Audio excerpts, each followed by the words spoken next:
It was 12:13 a.m. The fluorescent lights inside Grady's 24/7 diner flickered as the last customer left, leaving behind the clink of coffee cups and the faint hum of old neon. Nina Alvarez, 26, wiped down the counter one last time, her fingers sore from the double shift. The soles of her shoes were worn thin, but she couldn't afford new ones just yet. Rent had gone up again. She tied her long black curls back into a messy bun and gave a tired smile to Mike, the night cook. "You need a ride?" he asked, worry in his eyes. Nina shook her head. "I'll be okay. It's just 5 blocks, same as always." Mike frowned, but didn't press. She was proud, stubborn even. Besides, she'd done this walk 100 times. The moment Nina stepped outside, the wind cut through her light denim jacket. The city slept restlessly. Streetlights buzzed. Her backpack felt heavier than usual, weighed down not just with leftover pie, but fatigue. As she passed the third alley, she heard something. A footstep. Then another. She kept walking. Faster. Her hand gripped the pepper spray in her pocket until a firm hand grabbed her arm. She gasped and tried to pull away, but the man didn't let go. Then came the words, "Walk faster," he whispered, voice low, urgent. Nina turned, breath caught in her throat. The man wasn't someone she recognized. Tall, black hoodie, late 30s, maybe, eyes scanning the street. He wasn't looking at her. He was looking behind her. "Don't ask questions. Just keep walking," he said again, this time softer. "Please." For a second she hesitated. Her heart thundered, but something in his voice. It wasn't threatening. It was protective. She didn't speak. She walked. He stayed beside her. At the corner of Hill Street and 7th, he let go and crossed quickly behind her. Only then did Nina glance back. 2 other men were standing at the alley entrance, watching, waiting. One of them whistled, sharp and short. The man who'd grabbed her turned back briefly. There was tension in the air, like electricity before lightning. But then he simply nodded and walked the other way. Gone. Nina stood still, unsure whether to scream, cry, or run. The next day, Nina told no one. Who would believe her? A strange man grabs her, says, "Walk faster." And it turns out he might have saved her life? The news didn't mention anything. No assaults reported, nothing about shady men lurking near Grady's. But that didn't erase the moment from her mind. That man. Who was he?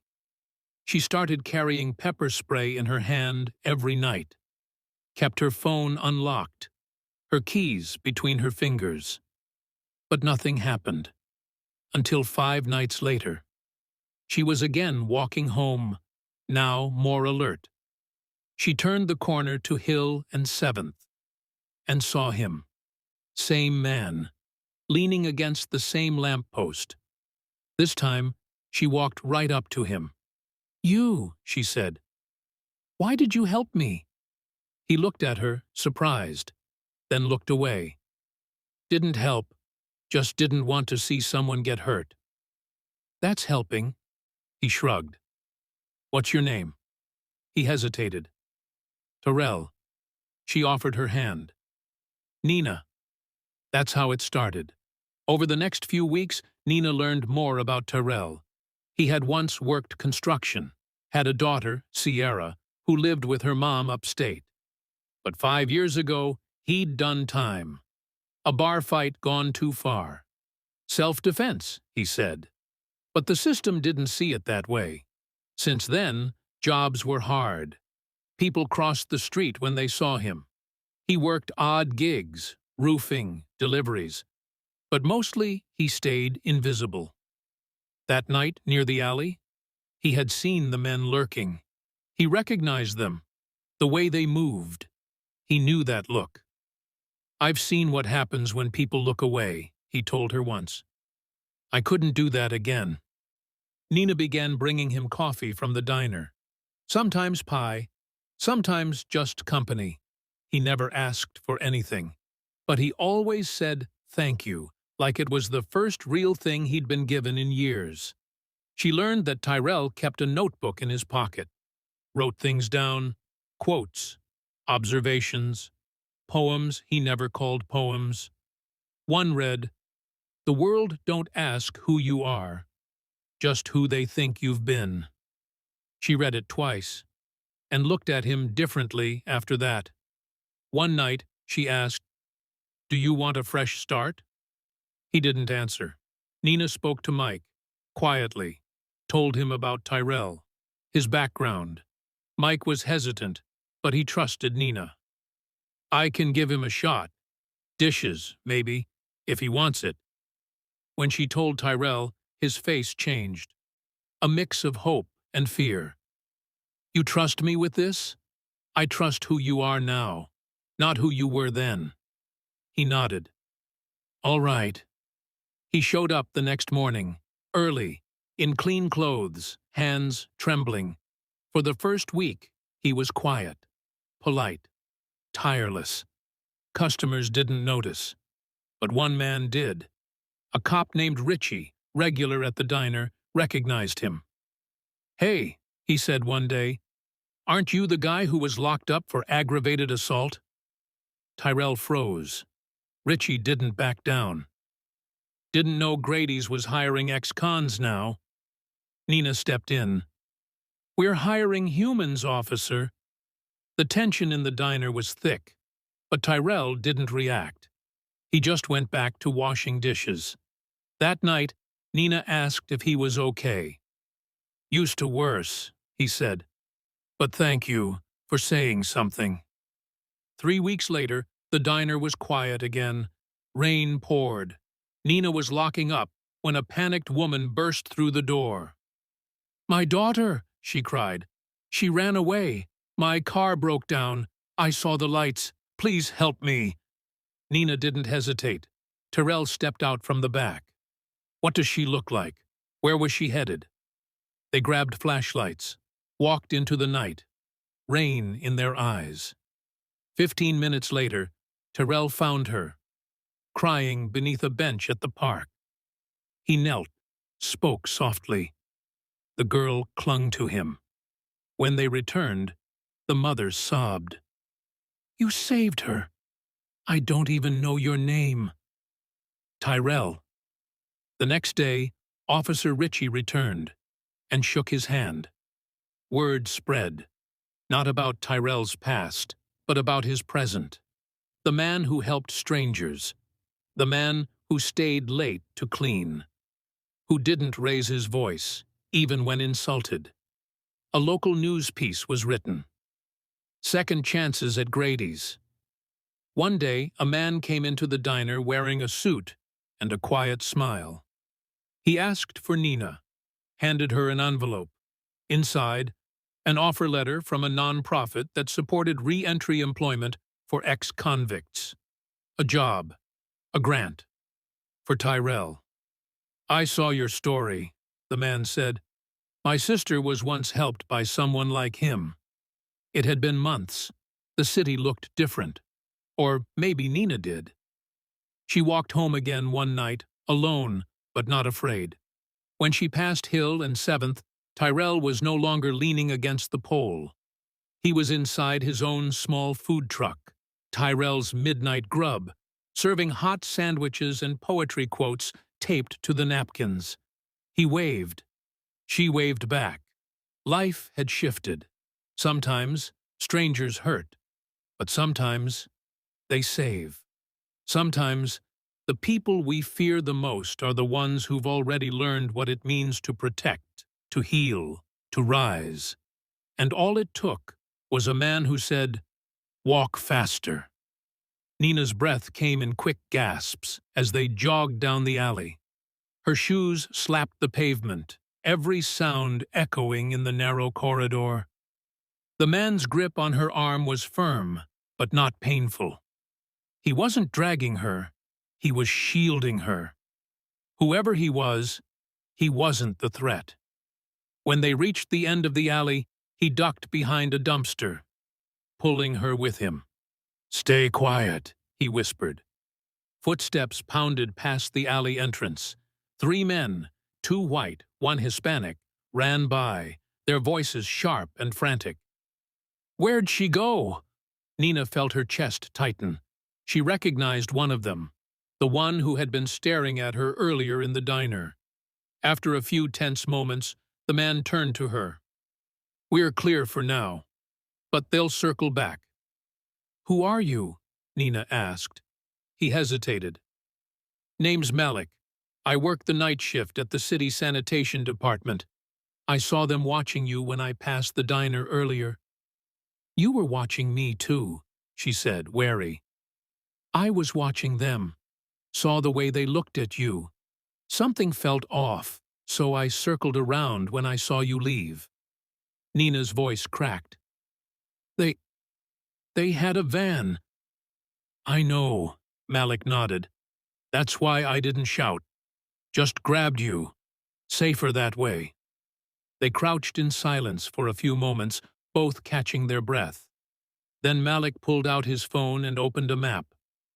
"I know a shortcut through the service alleys behind the closed shops. I'll walk you to the police station. It's 2 blocks." She nodded slowly. "Okay." They moved quickly, avoiding streetlights, staying close to the walls. Nina clung to her bag, her thoughts racing. Her legs trembled, not from fatigue, but from the adrenaline. When they reached the police station, Malik turned to leave. "Wait," she called. "You just saved me. Can't I at least thank you properly?" He gave a small smile. "Stay safe. That's enough." And he was gone. Nina returned to the diner, unable to focus on anything since that night. The police were investigating, but she hadn't heard any news. She had replayed that night over and over. She needed to know. Who was Malik? Where had he gone? She began asking around. Street sweepers, shopkeepers, security guards. No one seemed to know him. Until one day, a homeless woman sitting near the alley heard Nina's description and nodded. "You're talking about Malik Dorsey," the woman said. "Used to work nights. Quiet man, doesn't talk much." "Where can I find him?" "Try the abandoned firehouse on 4th and Lenox. That's where he goes to think." It was half-burnt, windows boarded, but inside it had been swept clean. Old lockers lined one wall. A cot sat in a corner. And there he was, Malik, sitting on an overturned crate, sketching in a worn notebook. He looked up and saw her. "Didn't expect to see you again." "I had to find you," Nina said.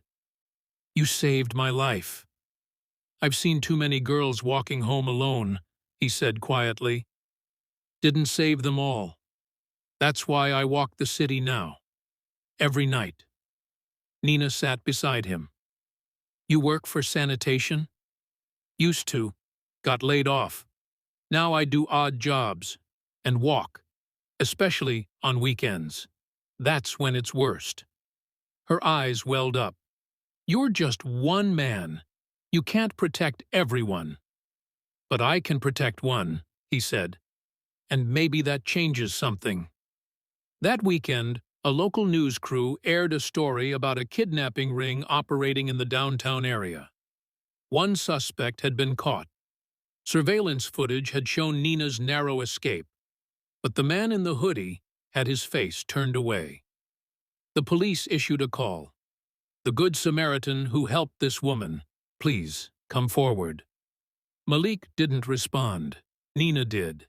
She went on local radio, told her story. "His name is Malik Dorsey. He lives quietly. He walks the streets at night so women like me can get home safe. He's not a cop. He's not a hero. He's something better." He's human. Donations started pouring in. Listeners moved. Viewers inspired. People shared Malik's sketches from the notebook. Portraits of street people, of women walking, of danger and light. Soon, the city council announced a new pilot program. Safe walkers, trained volunteers to patrol dangerous routes near midnight shifts.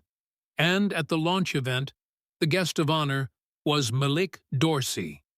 He stood at the podium, hands shaking. I never wanted attention. I just wanted no more screams in the night.